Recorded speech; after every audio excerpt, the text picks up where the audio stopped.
मुंबईतील सिद्धिविनायक मंदिराच्या प्रस्तावित कॉरिडॉर प्रकल्पामुळे बाधित होणाऱ्या नरदुल्ला टँक मैदानावरून आता नवा वाद उफाळून आलाय। या मैदानावर प्रस्तावित असलेल्या पार्किंगच्या जागेला स्थानिकांनी विरोध दर्शवलेला आहे। शिवसेना युबीटी पक्षानं मैदान वाचवण्यासाठी आंदोलनाची हाक दिली आहे। या आंदोलनामध्ये स्थानिक आमदार महेश सावंत आणि नगरसेवक निशिकांत शिंदे यांच्यासह पक्षाचे अनेक महत्त्वाचे पदाधिकारी आणि कार्यकर्ते मोठ्या संख्येनं सहभागी झाले।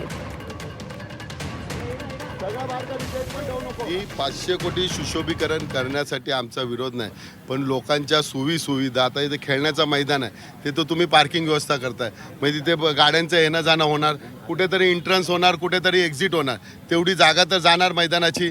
ऑलरेडी तुम्ही बघा किती ठिकाणी मेट्रोनी जागा, आता ही असे मैदान बघा तुम्ही गोडाऊन करून ठेवलेलं आहे। दुसरं आम्ही सिद्धिविनायक गव्हर्नमेंटकडे एवढीच प्रार्थना करतो, त्यांच्या शेजारीच इथे पुरुषोत्तम वाडी आहे, गेली 5-10 वर्ष ते लोक बेघर आहेत।